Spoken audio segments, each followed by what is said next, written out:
नमस्कार दोस्तों, आपका स्वागत है हमारे चैनल पर। हम लोग यहाँ इंडोर डिवीजन पार्ट 1 की प्रिपरेशन करते हैं। ईए पार्ट 1 की प्रिपरेशन करते हैं। अभी हम लोग शेड्यूल सी पढ़ रहे थे। शेड्यूल सी में हम लोगों ने टॉपिक 18 तक कंप्लीट किया था। अब आज से हम टॉपिक 19 से स्टार्ट करेंगे। ये हमारे 45 की 46 के आसपास टॉपिक हैं। कोई भी एक सिंगल कॉन्सेप्ट नहीं छोड़ा और जितना भी ये हमने आईआरएस की वेबसाइट से जो भी कंटेंट है सब आईआरएस की वेबसाइट से लिया है। तो कंटेंट की चिंता मत कीजिए कि आपका ऑथेंटिक है कि नहीं है, बस आप पढ़ते जाओ, देखते जाओ, आपको सारी चीज़ें समझ में आने वाली है। तो टॉपिक 19 है यूटिलिटीज़ एक्सपेंस। यूटिलिटीज़ एक्सपेंस इसका ट्रीटमेंट कैसे करता है आईआरएस? यूटिलिटीज़ क्या है? पहले तो ये समझो आईआरएस का कोर रूल क्या है? जो भी चीज़ है आईआरएस उसको अपनी लैंग्वेज में बताता है कि ये आखिर है क्या? आपको खुद से नहीं मान बैठना है। आपने कुछ चीज़ें मान ली जो आपको पता है और कई सारी चीज़ें छोड़ दी जो आपको नहीं पता है। इसलिए मैं कहता हूँ कि जो भी कंटेंट है सब आईआरएस की वेबसाइट से उठाओ। मैं भी वहीं से उठाता हूँ। सिंप्लीफाई करके मैं आपके सामने प्रेज़ेंट कर रहा हूँ। तो यूटिलिटीज़ में क्या है, बिज़नेस प्लेस को रन करने के लिए रूटीन सर्विस। जब शेड्यूल सी है तो बिज़नेस है। बिज़नेस है तो जितनी भी बातें होंगी सब बिज़नेस पर्पज़ के लिए है। तो रूटीन सर्विस में जैसे बिजली, इलेक्ट्रिसिटी, वाटर, पानी, गैस, फ़ोन, इंटरनेट, ये हमारी यूटिलिटीज़ में आ गई। अब एलोकेशन रूल है, अगर पर्सनल प्लस बिज़नेस यूज़ सिर्फ बिजनेस पोर्शन डिडक्टेबल है, not non available personal house hold utilities without allocation. जो बिजनेस के लिए ये यूटिलिटीज है ये यूज हो रहे हैं वो तो हमारी ठीक है, जो पर्सनल के लिए वो नहीं माने जाएंगे। रियल लाइफ एग्जांपल देखो इसका। शॉप का इलेक्ट्रिसिटी बिल है वो हमारा 100% डिडक्ट किया जाएगा। होम इंटरनेट 60% बिजनेस यूज तो 60% ही डिडक्ट करोगे, 100% नहीं करोगे। होम इंटरनेट है ना। पर्सनल होम इलेक्ट्रिसिटी बिजनेस से कोई लेना देना नहीं, साफ साफ लिख दिया यहाँ पर, लेकिन एग्जाम में साफ साफ नहीं लिखते, बहुत घुमा फिरा की वर्डिंग होती है। नॉट डिडक्टेबल एग्जाम ट्रैप क्या, होम बेस्ड बिजनेस लिखा हो, अगर होम बेस्ड बिजनेस है तो उसका परसेंटेज चेक किया जाएगा ना। तो एलोकेशन याद रखो।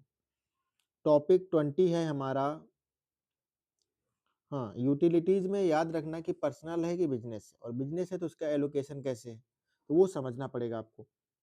टॉपिक 20 हमारा रिपेयर्स वर्सेस इम्प्रूवमेंट। भाई बिजनेस में बहुत सारी चीज़ें होंगी जिनकी रिपेयरिंग की ज़रूरत पड़ेगी, जिन्हें इम्प्रूव करना पड़ेगा, तो उसके लिए रूल देखो। ये आईआरएस का क्लासिक एग्जाम ट्रैप होता है, टॉपिक है। रिपेयर्स क्या है? नॉर्मल कंडीशन मेंटेन करता है। कोई भी चीज़ खराब होती है तो एसेट की लाइफ इंक्रीज नहीं करता, लाइफ नहीं इंक्रीज करता है, उसका कंडीशन मेंटेन करता है। कंडीशन मेंटेन है तो लाइफ भी इंक्रीज हो जाएगी, सीधी सी बात है। लेकिन बिजनेस में डिप्रिसिएशन लगता है ना, तो उसके बाद तो चीजें खत्म ही होनी है। एक्सपेंस इन सेम ईयर, जो भी खर्चा है वो उसी साल है रिपेयरिंग में। एग्जाम्पल जैसे फिक्सिंग लीक, आपका गैस लीक हो रहा है तो उसका आप बुलाओगे आदमी तो उसका फिक्स करेगा। रिपेंटिंग वॉल, आपकी बिजनेस की बिल्डिंग है उसकी दीवारें बहुत ही खराब हो गई हैं तो उसकी पेंटिंग कराओगे, वो भी हमारा जाएगा रिपेयर्स वर्सेस रिपेयर में। ठीक। ब्रोकन विंडो रिपेयर, रिपेयरिंग तो कराओगे ना, अगर बिजनेस है तो कुछ ना कुछ तो खराब होगा ही होगा। इंप्रूवमेंट क्या होता है? वैल्यू इंक्रीज करता है, लाइफ एक्सटेंड करता है। कैपिटलाइज्ड नॉट फुल डिडक्शन, थोड़ा थोड़ा। जैसे कि इंप्रूवमेंट में आपका फ्लोर अभी ऐसे था, उस पर आपने टाइल्स लगवा दिया, न्यू फ्लोर हो गया। एसी इंस्टॉल करा दी। बिल्डिंग एक्सटेंशन, बिल्डिंग अगर मान लो अभी आपके पास लैंड पड़ी थी, आपने बिल्डिंग का विस्तार करा दिया, एक्सटेंशन करा दी, ये हो गया इंप्रूवमेंट में। तो रिपेयरिंग अलग चीज है, इंप्रूवमेंट अलग चीज है। तो रिपेयरिंग से भी लाइफ इंप्रूव होती है, लेकिन आईआरएस मानता नहीं है इस बात को। आईआरएस के लिए रिपेयरिंग अलग है, इंप्रूवमेंट अलग चीज है। आईआरएस का गोल्डन क्वेश्चन क्या है? Does it keep asset running और make it better? Does it keep asset running, क्या आपका ये एसेट को रनिंग के काबिल बना रहा है फिर और अच्छा बना रहा है, ये देखना होता है। ठीक। एग्जाम्पल देखो, ऑफिस पाइप लीक फिक्स हो गया, रिपेयर में हो गया। ऑफिस में लिफ्ट इंस्टॉल इंस्टॉल हुई, इंप्रूवमेंट हो गया। एग्जाम्पल 3 है मशीन का वॉन्ड पार्ट रिप्लेस करना, ये रिपेयर में आ गया। एग्जाम ट्रैप क्या है? मेजर एक्सपेंस, ये हमारा इम्प्रूवमेंट में नहीं आएगा। ठीक। इसे चेक करना होगा, फंक्शन टेस्ट करो इसका कि रिपेयरिंग में जा रहा है कि इम्प्रूवमेंट में जा रहा है। सिर्फ ये लिख देना कि हाँ मेजर एक्सपेंस, बहुत बड़ा खर्चा, नहीं नहीं, इसको क्लासीफाई करना पड़ेगा आपको, तभी ये माना जाएगा। टॉपिक 21 है हमारा लीगल एंड प्रोफेशनल फीस। ठीक है, सर्विस सेक्टर में ज़्यादा माना जाता है, लेकिन देखो बिजनेस में इसका क्या रोल है। Business related legal and professional fees deductible है। ठीक, अब हम बिजनेस स्टार्ट कर रहे हैं तो हम मतलब कि सेल करेंगे ना चीज़ें, लेकिन हम कहीं से तो सर्विस लेंगे, तो उसके लिए आईआरएस ने क्या बताया है कि business related legal and professional fees जितना भी है वो हमारा डिडक्टेबल है। ठीक, उसे आप डिडक्ट कर सकते हो। अलाउड फीस जैसे सीए सीपीए को फीस दिया आपने। लीगल एडवाइस फॉर बिजनेस, ठीक, इसके लिए भी जो फीस कटी आपकी। कॉन्ट्रैक्ट ड्राफ्टिंग, इसके लिए जो फीस कटी। टैक्स रिटर्न प्रिपरेशन, जैसे आप सीए सीपीओ को देते हैं, नहीं इनरोल्ड एजेंट को देते हैं, बिजनेस का पार्ट है। इसमें क्या क्या अलाउ नहीं है, आपका पर्सनल कोई केस चल रहा है वो नहीं अलाउ है, डाइवोर्स चल रहा है वाइफ से वो नहीं अलाउ है, उसकी फीस देंगे ना आप। विल प्रिपरेशन, इसका नहीं अलाउ। एग्जाम्पल देखो, business tax filing fees deduct कर लोगे, client contract lawyer fees deduct कर लोगे, पर्सनल डाइवोर्स लॉयर फीस ये नहीं होगा, नॉट डिडक्टेबल। एग्जाम ट्रैप क्या है इसका, लीगल फी पेड लिखा हो तो पर्पज चेक करो। लीगल फीस अगर उसने पे किया है तो उसका पर्पज चेक करो कि हाँ पर्सनल है कि बिजनेस से। सिर्फ इससे काम नहीं चलेगा, इस वर्ड से, इसके आगे भी आपको क्लैरिफिकेशन चाहिए। टॉपिक 22 है travel, meals and entertainment. Travel करोगे, जो खाना खाओगे इंटरटेनमेंट में जाएगा। इसका इंट्रो, इसका डिटेल पार्ट अलग से है, ठीक, अलग चैप्टर में आएंगे। इंट्रो मतलब था इस शेड्यूल सी में, तो मैं समझा रहा हूँ आपको। ट्रैवल क्या, business trip away from tax home, ठीक, ट्रांसपोर्टेशन लॉगिंग अलाउड, ठीक, meal generally limited deduction, must be business related. आप बिजनेस ट्रिप पे जा रहे हो तो कुछ ना कुछ तो खाओगे, तो रीएम्बर्समेंट अकाउंट में जाकर वो ऐड हो जाएगा। तो ये हमारा थोड़ा सा पार्ट, अब जितना आप भर भर के खा रहे हो बड़े बड़े रेस्टोरेंट में वो नहीं, बिजनेस ट्रिप पे जाओगे तो आपका वो पहले से ही बताते हैं कि हाँ आपको मील का इतना पैसा मिलेगा, इसके अंडर खाना नाश्ते कितना मिलेगा, उसके अंडर में आपको सब कुछ रखना है। और इंटरटेनमेंट जनरली नॉट डिडक्टेबल, भाई बिजनेस से कोई मतलब नहीं इसका, जनरली नॉट डिडक्टेबल। आईआरएस क्या सोचता है, पर्सनल वेकेशन बिजनेस मिक्स कर दोगे आप, है ना, पर्सनल वेकेशन बिजनेस मिक्स कर दोगे तो केयरफुल एलोकेशन, इनको ध्यान से देखना। पर्सनल और बिजनेस, लोग यही तो करते हैं, जाते हैं बिजनेस के काम के लिए दिखा देते हैं पर्सनल, जाते हैं पर्सनल दिखा देते हैं बिजनेस, तो वहां पर आपको क्लासीफाई करना है, ठीक। एग्जाम्पल देखो इनके, क्लाइंट मीटिंग के लिए city travel, travel expense, business lunch with client meal में, लेकिन लिमिटेड, बताया ना कि वो लिमिटेड पैसा देते हैं आपको। क्लाइंट मूवी टिकट, ये इंटरटेनमेंट में तो ये डिडक्ट नहीं कर पाओगे, तो इसलिए क्लाइंट को मूवी टिकट और कहीं घुमाना फिराना ये सब मत करना कभी भी, ये डिडक्ट नहीं होगा, आईआरएस इसको मानता नहीं है। ऐसे ही मैं आपको बताऊं, अभी पेंटिंग वाला मैंने बताया नहीं था कि इम्प्रूवमेंट एंड रिपेयर, अभी मैंने इसके पहले पढ़ाया था। तो एक दिन मैंने अपनी लाइव क्लास में पेंटिंग को बोल दिया था सर कि पेंटिंग करने से तो कॉस्ट इंक्रीज हो जानी चाहिए, कॉस्ट इंक्रीज हो जानी चाहिए। मुझे क्या पता आईआरएस इसको इम्प्रूवमेंट में नहीं मानता है, रिपेयर में ही मानता है, तो ये डिडक्ट नहीं होगा, रिपेयर कॉस्ट में जाएगा 1 ईयर के अंदर। तो सर ने बोला आप बताओ ऐसे क्वेश्चन आप पूछ रहे हो, ऐसे में हमारा टाइम जा रहा है, लेकिन मैं ऐसे आंसर नहीं एक्सपेक्ट कर रहा था, मुझे लगा कुछ इसमें बेनिफिशियल आंसर बताएंगे, इसका एग्जैक्ट रूल। कोई भी क्वेश्चन आपके माइंड में आता है तो उसका आंसर आईआरएस ने दे रखा है, बस आपको पढ़ना है। लेकिन मुझे उस बारे में जानकारी नहीं थी, मुझे तो ये लगा कि मेरा घर है, मैं उसे सेल करने जा रहा हूँ, अगर मैं उसमें पेंटिंग करा दूंगा तो उसकी कॉस्ट इंक्रीज हो जानी चाहिए। ये कॉमन सेंस की बात है, हम लोग ऐसा सोचते हैं, लेकिन आईआरएस ऐसा नहीं सोचता है। आईआरएस इसको क्लासिफाई करके रखा है इम्प्रूवमेंट और रिपेयर में। डिप्रिसिएशन कॉन्सेप्चुअल लिंक ओनली, देखो अलग है इसका कैलकुलेशन, अभी नहीं, सिर्फ कॉन्सेप्ट देखो यहाँ पर डिप्रिसिएशन का है। शेड्यूल सी में जितना आपको पढ़ाया जा रहा है सब अच्छे से पढ़ते जाओ, इसका अलग चैप्टर है। आईआरएस आइडिया, कैपिटल एसेट की कॉस्ट एक साल में पूरी डिडक्ट नहीं करोगे, यूजफुल लाइफ के हिसाब से स्प्रेड होती है। मान लो उसकी यूजफुल लाइफ 5 ईयर है तो उसको 5 साल में थोड़ा थोड़ा डिडक्ट करते जाओगे। एसेट्स सब्जेक्ट टू डेप्रिसिएशन, ठीक। Building, machinery, equipment, furniture, computers, ये हमारे मान लो एसेट हैं, फिक्स्ड एसेट मान लो। तो ये हमारे डेप्रिसिएशन में आ गए। अब क्या-क्या नहीं आएगा? भैया इन्वेंटरी नहीं आएगी, लैंड नहीं आएगा इसमें, ठीक? ये कैपिटल वाले में चला जाएगा ये, कैपिटल वाले में, ठीक? ये तो इसकी तो कॉस्ट जो है लैंड की तो बढ़ती जाएगी ना, इसलिए एग्जाम्पल देखो, ऑफिस कंप्यूटर खरीदा डेप्रिसिएशन लगेगा, ऑफिस फर्नीचर खरीदा डेप्रिसिएशन, और गुड्स खरीदा नहीं डेप्रिसिएशन, लैंड खरीदा वो नहीं डेप्रिसिएट होगा, वो तो हमारे कैपिटल में जाके इंक्लूड हो जाएगा ना। एग्जाम लार्ज एक्सपेंस लिखा हो तो ये डेप्रिसिएशन नहीं है, इसे टेस्ट करो, ऑफिस का है कि पर्सनल है, ये कैपिटल में नहीं जा रहा, इसीलिए तो एक एक पॉइंट पढ़ना समझना जरूरी है। अगर आपने कॉन्सेप्ट की तरफ नहीं ध्यान दिया और सिर्फ लाइन बाय लाइन रटते जाओगे, अभी थोड़ा है, ये धीरे धीरे इतना कंटेंट इकट्ठा हो जाएगा कि हो जाओगे परेशान, हो जाओगे परेशान। बस लगे रहो, फिर रटते रहो, भूलते रहो, एक एक एमसीक्यू फिर जाके रटोगे। एमसीक्यू रट के कोई एग्जाम निकाल पाया आज तक? कॉन्सेप्ट क्लियर हो गए तभी तो एग्जाम निकलेगा ना। अब हमारे 3 चैप्टर कंप्लीट हुए, अब हमारा चौथा चैप्टर है स्पेशल डिडक्शन। बहुत ही अच्छा चैप्टर है, बहुत इसमें क्लैरिटी आएगी आपको, मजा आएगा पढ़ाने में इसको। और मैं फिर बता रहा हूँ, जितना भी आपको मैं कंटेंट दे रहा हूँ सब आईआरएस की वेबसाइट से है, IRS publication 334 plus schedule C instruction के हिसाब से है। कुछ भी मैं अपने मन से नहीं किया, आप सिंपल लैंग्वेज देख लो और बोलो अरे ये तो अपने मन से सब कुछ लिख रखा है, नहीं नहीं, कंटेंट वही का है, बस चेंजेस है थोड़े से। और जो चेंजेस है उसमें कोई भी पॉइंट नहीं मिस, अगर मिस हुआ होता तो अब तक ये वीडियो खत्म हो गई होती। थोड़ा सा बता के शेड्यूल से क्या बिजनेस है, थोड़ा इंट्रो देकर थोड़ा बहुत और बता के खत्म हो जाता शेड्यूल से, जो सिर्फ एग्जाम में पूछा जाता है, मैं सिर्फ वही बताता आपको। लेकिन वही बताता तो कॉन्सेप्ट कहाँ क्लियर होते हैं मेरे भाई, कॉन्सेप्ट भी तो क्लियर करना है। कॉन्सेप्ट के साथ चलोगे तो एग्जाम भी निकलेगा और जॉब में भी काम अच्छा करोगे। कॉन्सेप्ट नहीं क्लियर है तो बस परेशान होते रहो। 24 नंबर का टॉपिक है होम ऑफिस डिडक्शन, डिडक्शन वाला चैप्टर ये तो। होम ऑफिस डिडक्शन समझते हैं। आईआरएस इस डिडक्शन को हाई रिस्क मानता है। मतलब क्या है डिडक्शन का? होम ऑफिस डिडक्शन अलाउड है, ठीक।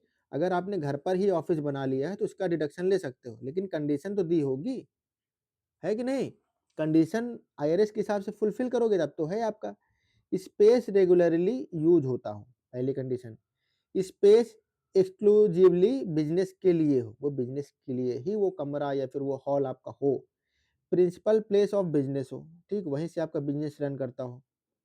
भाई आप अपने घर को ऑफिस दिखा रहे हो आईआरएस के लिए, डिडक्शन लेना चाहते हो तो वो 3 चीजें आपकी होनी चाहिए, ठीक।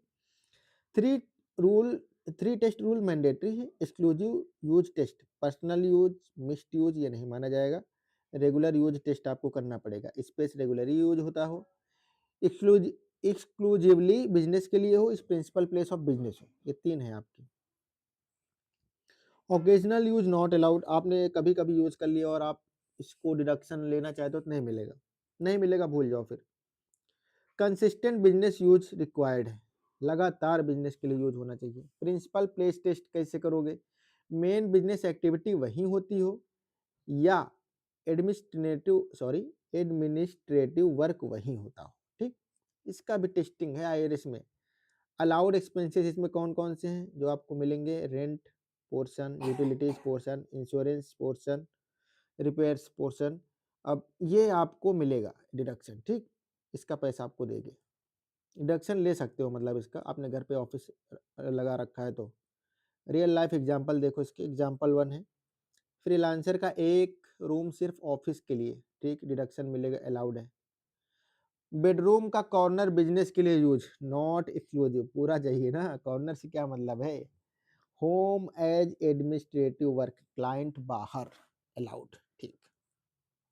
एग्जाम ट्रैप यूज ओकेजनली, नहीं ये डेंजर वर्ड है, ओकेजनली इसमें नहीं डाल सकते आप।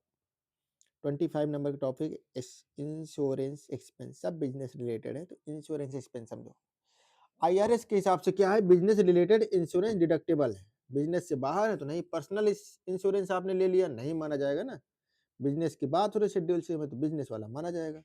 कौन कौन से इंश्योरेंस माने जाएंगे? अलाउड इंश्योरेंस, आईआरएस ने बता रखा है, कुछ भी आपको अपने मन से नहीं सोचना, बस पढ़ना है, कॉन्सेप्ट क्लियर करना है। बिजनेस प्रॉपर्टी इंश्योरेंस मान लेंगे वो, लाइबिलिटी इंश्योरेंस ठीक है, वर्कर्स कंपनसेशन ये भी अलाउड है, बिजनेस व्हीकल इंश्योरेंस ठीक है। भाई गाड़ी खरीदा बिजनेस के लिए तो बीमा तो आपको लेना ही पड़ेगा, नहीं लोगे तो आप देखो फिर क्या क्या नहीं अलाउ है। Personal life insurance, personal health insurance यहाँ नहीं अलाउ है। आप आईआरएस कैसे सोचता है इसके लिए, रिस्क बिजनेस का होना चाहिए, बेनिफिशियरी बिजनेस होना चाहिए, पर्सनल नहीं। एग्जाम्पल देखो, शॉप का फायर इंश्योरेंस आपने लिया है, ठीक, डिडक्ट कर लो।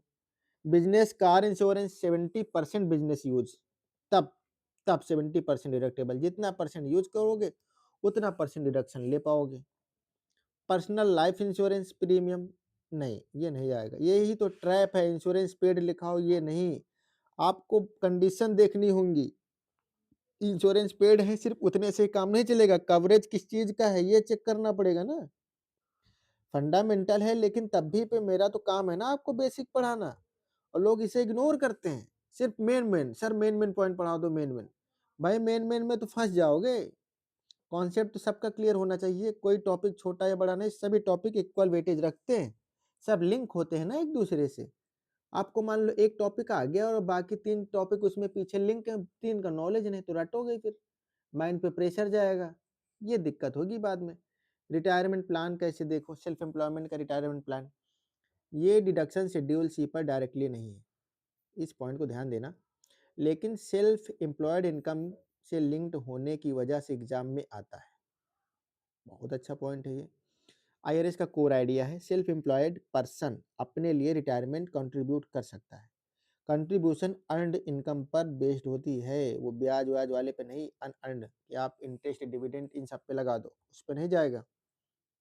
Common self employed plan, self IRA intro है सिर्फ, इसका डिटेल आगे होगा, कैलकुलेशन अलग चैप्टर में जाएगा, ये सिर्फ इंट्रो है। सिंपल आईआरए, ठीक, separately IRA, simple IRA, deal detailed calculation अलग चैप्टर में आएगा, बताया ना मैंने आपसे।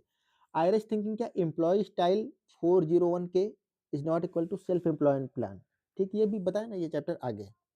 बिजनेस प्रॉफिट कम कम कंट्रीब्यूशन लिमिट कम, ठीक, बिजनेस का प्रॉफिट अगर है उससे तो फिर कंट्रीब्यूशन की लिमिट है, अगर कम है तो फिर कंट्रीब्यूशन लिमिट भी कम हो जाएगी। एग्जांपल देखो, freelance consultant contribute to SEP IRA allowed, sole proprietor with loss no retirement contribution, sole proprietor है ना, बिजनेस प्रॉफिट के बेसिस पर contribution allowed.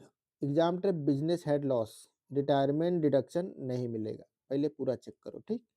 Interest expense, topic 27 है इंटरेस्ट एक्सपेंस, ये आईआरएस का रूल क्या है, बिजनेस रिलेटेड इंटरेस्ट डिडक्टेबल है।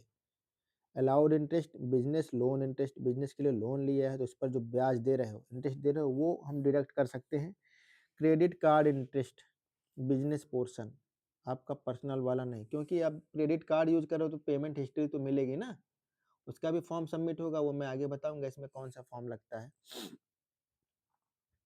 तो वो पोर्शन आपका जितना पोर्शन यूज किया बस उतना ही। Equipment loan interest not allowed, equipment पे जो लोन लिया है उसका इंटरेस्ट नहीं माना जाएगा, बिजनेस रिलेटेड।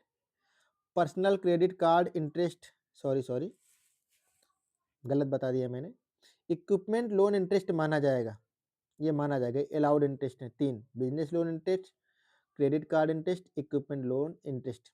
क्या नहीं माना जाएगा, नॉट अलाउड, सॉरी ये नीचे है, पर्सनल क्रेडिट कार्ड इंटरेस्ट नहीं माना जाएगा, पर्सनल लोन इंटरेस्ट ये नहीं मानेंगे। आईआरएस एकदम साफ साफ बता रहे हैं। एलोकेशन रूल देखो, मिक्स्ड लोन है तो सिर्फ बिजनेस पोर्शन अलाउ है, पर्सनल वाला हटा दोगे वहां पे, क्वेश्चन में आएंगे आगे, मिक्स करके मिलेगा तो आपको बिजनेस वाला लेना, बाकी छोड़ देना है। यही तो आईआरएस चेक करता है इस एग्जाम में, इसीलिए तो इतना टफ एग्जाम बैठता है। मिक्स करके देंगे, आपको छाटना होगा, आपको पता होना चाहिए आईआरएस का इसमें क्या रूल है क्या नहीं है। एग्जाम्पल 1 देखो, शॉप लोन इंटरेस्ट, ठीक है डिडक्ट कर लो।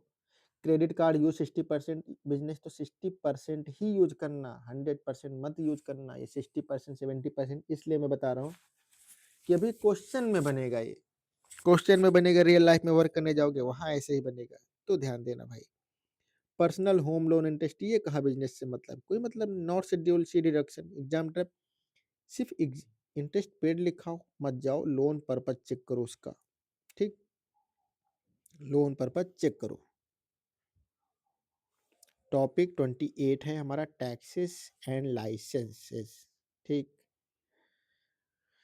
आईआरएस का रूल क्या है, सर्टेन बिजनेस टैक्सेस डिडक्टेबल होते हैं, कुछ बिजनेस टैक्सेस डिडक्टेबल होते हैं, क्या क्या अलाउड है, state and local business tax, ठीक, बिजनेस लाइसेंस एंड परमिट्स का टैक्स, ठीक, property tax on business property, ठीक, एम्प्लॉयर पेरोल टैक्सेस ये भी हमारा माना जाएगा, क्या नहीं अलाउड है, federal income tax, penalties and fines, personal property tax. IRS क्या सोचता है, टैक्स का नेचर इंपॉर्टेंट है, फेडरल इनकम टैक्स कभी डिडक्टेबल नहीं है, फेडरल को ही तो ये शेड्यूल सी जाएगा और उन्हीं का इनकम टैक्स आप डिडक्ट कर लोगे, ये कहाँ हो गया भाई, यही तो हमारा मैजिक है इस चैप्टर में। एग्जाम्पल देखो, शॉप लाइसेंस फीस डिडक्ट कर लो, स्टेट बिजनेस टैक्स डिडक्ट कर लो जो आपने स्टेट को दिया, लेकिन फेडरल कहाँ डिडक्ट करोगे, नहीं, इन्हीं के लिए तो हम शेड्यूल सी लगा रहे हैं, तो इनको कैसे आप छोड़ दोगे, है कि नहीं। टैक्स पेड टू गवर्नमेंट सिर्फ इतने से काम नहीं चलेगा, कौन सा टैक्स ये आइडेंटिफाई करना पड़ेगा, ये मान लो जितना सिंप्लीफाई करके मैं आपको बता रहा हूँ इतना कहीं आपको नहीं मिलने वाला मेरे भाई, ध्यान से देखते जाओ आपको चीजें समझ में आएंगी। चैप्टर 5 इंडिविजुअल का, ये part 1 individual, schedule C business income, chapter 5 net profit और लॉस। जितना कंटेंट है आपका IRS publication 334 plus schedule C instruction के हिसाब से, कुछ भी मन मुताबिक मन गढ़न नहीं है इसमें। टॉपिक 29 है हमारा net profit versus net loss, core calculation. IRS core formula net profit या फिर loss gross income minus total business expense, where it comes from, ये शेड्यूल सी में जाएगा। Part 3 result flow to bottom line, ये तो आपको जब example आएंगे तभी समझ में आएगा। Positive number net profit, negative number net loss, ये इतना ध्यान रखो। पॉजिटिव नंबर है net profit, negative number net loss, दोनों इक्वली रिपोर्टेबल हैं। लॉस है तब भी रिपोर्ट करो, प्रॉफिट है तब भी रिपोर्ट करो, बिजनेस कंडीशन आपको शो करनी पड़ेगी ना आईआरएस को। एक्सपेंस सिर्फ अलाउड है, सब्सटेंशिएटेड होने चाहिए। आर्टिफिशियल लॉस ऑडिट ट्रिगर, आपने ऐसे लॉस दिखा दिए डिडक्शन के लिए कि हमें टैक्स कम देना पड़े, अगर उन्हें शक हुआ, चेकलिस्ट होती है उनके पास, अगर ऐसा कुछ मिलता है तो फिर वो ऑडिट के लिए चले जाओगे। फिर एग्जाम्पल देखो, ग्रॉस इनकम है $80,000, एक्सपेंस है $50,000, तो नेट प्रॉफिट कितना हुआ $30,000, ठीक। ग्रॉस इनकम है $40,000, एक्सपेंस है 45, तो हमारा लॉस कितना हुआ $5,000। फ्रीलांस इनकम है $12,000, एक्सपेंस है 2,000, नेट प्रॉफिट 10,000। एग्जाम कहाँ ट्रैप करेगा, cost of good sales plus expense double count, double नहीं करना है। COGS ऑलरेडी इनकम एडजस्टमेंट है, कॉस्ट ऑफ गुड सेल इसको इनकम एडजस्ट में लाएंगे। टॉपिक 30 है हमारा effect of net profit loss कैसे फ्रॉम लिंकेज, ये इंटीग्रेशन टॉपिक है, एग्जाम में कॉमन आता है। Net profit flow schedule C form 1040 income section, schedule self employment tax, ये लगाना पड़ेगा आपको शेड्यूल सी में। Net loss flow form 1040 income reduce schedule SC not, फिर यहाँ पर नहीं लगेगा not self employment tax, loss में नहीं सिर्फ प्रॉफिट में। नेट प्रॉफिट है आईआरएस के हिसाब से देखो, नेट प्रॉफिट तो income plus self employment tax, ठीक। नेट लॉस तो income offset but scrutiny high. Real life example देखो समझ में आएगा। नेट प्रॉफिट $25,000 है, income taxable plus AC taxable applicable, ठीक। अगर नेट लॉस 6,000 तो इनकम ऑफसेट कर दो, नो एसी टैक्स, कोई टैक्स नहीं भाई, लॉस है क्या टैक्स लेंगे हम आपसे, लॉस में ही हो, इसीलिए तो आपको वो मतलब कि आर्टिफिशियली लॉस एक्सेप्ट नहीं करते हैं, रियल लॉस है उसका भी उन्होंने रूल बना रखा है। Example 3 part time business with profit, still self employment tax applies, लगेगा भाई $400 क्रॉस करो बस लगेगा टैक्स, इसीलिए तो लोग माइनस में दिखाते हैं कि हमें टैक्स ही ना देना पड़े, इतनी कम लिमिट है कि सभी आ जाते हैं इसमें। Exam trap, business profit but no self employment tax, ये गलत, प्रॉफिट है तो टैक्स तो दोगे ही तुम, रॉन्ग अजम्पशन है ये। टॉपिक 31 है loss limitation and IRS red flags. अब आया हमारा डिटेल लॉस रूल्स अलग चैप्टर में आएंगे, यहाँ आईआरएस माइंडसेट समझो। ये हमारा अलग चैप्टर में आएगा, ये डिडक्शन वाले चैप्टर। डिडक्शन अलग चीज, अभी हम लोग ग्रॉस इनकम पढ़ रहे हैं ना, तो ग्रॉस इनकम में हमारा बिजनेस इनकम शेड्यूल सी पढ़ रहे हैं। जब ग्रॉस इनकम चैप्टर खत्म होगा तब हमारे डिडक्शन वाले चैप्टर आएंगे। तो आईआरएस का बेसिक पोजीशन क्या है, लॉस अलाउड है बट अनलिमिटेड फ्रीडम नहीं है। कॉमन आईआरएस रेड फ्लैग है continuous losses year after year, ये नहीं माना जाएगा। हाई पर्सनल एक्सपेंस क्लेम्ड, ये भी नहीं। नो बिजनेस रिकॉर्ड, ये कहाँ हो पाएगा। बिजनेस लुक्स लाइक हॉबी, ये भी नहीं। बेसिक लिमिट कॉन्सेप्ट इंट्रो है यहाँ पर, बाकी रिडक्शन वाले चैप्टर में आएंगे। प्रॉफिट मोटिव है तब आपको एक्सपेक्टेड होना चाहिए। लॉस शुड बी एक्सप्लेनेबल, जो भी आप लॉस दिखा रहे हो उसे आप एक्सप्लेन कर सको, क्योंकि जो टैक्स प्रिपेयर होता है वो आपसे पूछेगा उसके बारे में, आपसे डॉक्यूमेंटेशन की भाषा में पूछेगा। मान लो मैं ही इनरोल्ड एजेंट हूँ, अगर मैं आपका रिटर्न फाइल कर रहा हूँ तो जो भी आप लॉस दिखाओगे तो उसका डॉक्यूमेंट दोगे। अगर प्रॉपर डॉक्यूमेंट नहीं है तो फिर वो माना नहीं जाएगा। ये हमने आपको ड्यू डिलिजेंस में बताया था कि verbal statement is not rely, आप वर्बल स्टेटमेंट पर रिलाई नहीं कर सकते। Real life example, new business initial losses, ठीक, जनरली एक्सेप्ट हो जाता है कि नया बिजनेस है तो छोटे मोटे लॉस हैं। 6 साल से लॉस हो रहा है, नो इम्प्रूवमेंट, तो आईआरएस सस्पिशियस, तो भाई डॉक्यूमेंट दो। पर्सनल कार फुल्ली डिडक्टेड, ये नहीं, ये कैसे डिडक्ट कर दोगे, कार वार कहाँ से आ गई। जितना परसेंट बिजनेस में यूज हो रहा है उतना डिडक्शन लो, नहीं तो जाओ फिर। यही तो इसके ऊपर मैंने आपको समझाया था। एग्जाम ट्रैप क्या है, लॉस एवरी ईयर तो ऑटो डिसअलाउ, सीधी सी बात है। कैसे दिखाओगे, लॉस एवरी ईयर है तो दिखाओ, डॉक्यूमेंट तो दो, फैक्ट मैटर करता है। फाइनल समरी समझो इस चैप्टर की। नेट प्रॉफिट, ये loss schedule C outcome. Profit income plus self employment tax, loss income offset scrutiny high. Artificial loss is audit magnet. अब हमारा चलते हैं रिपोर्टिंग वाले सेक्शन में।